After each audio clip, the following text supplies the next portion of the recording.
এলএনজির মজুত ফুরিয়ে যাওয়ায় মহেশখালীর দুটি ভাসমান টার্মিনালের মধ্যে এক্সিলারেট পুরোপুরি বন্ধ হয়ে গেছে। নতুন কার্গো না আসা পর্যন্ত সামিটের টার্মিনাল থেকে আমদানি করা এলএনজি সরবরাহের উপর নির্ভর করতে হবে।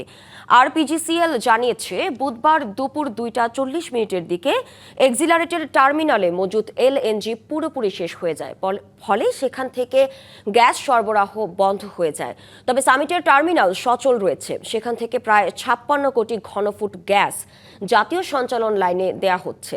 পেট্রোবাংলা জানিয়েছে সন্ধ্যায় দেশে মোট গ্যাস সরবরাহ কমেছে 10 কোটি ঘনফুট।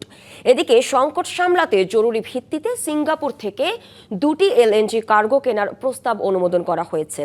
এর একটি কার্গো আগামী 23 আগস্ট দেশে আসার কথা রয়েছে, সেটি এক্সিলারেটের টার্মিনালে যুক্ত হওয়ার কথা রয়েছে। নতুন কার্গো সময় মতো দেশে না এলে সংকট আরও দীর্ঘায়িত হওয়ার আশঙ্কা রয়েছে। নগদ নিয়ে এলো হার না মানা হার অফার।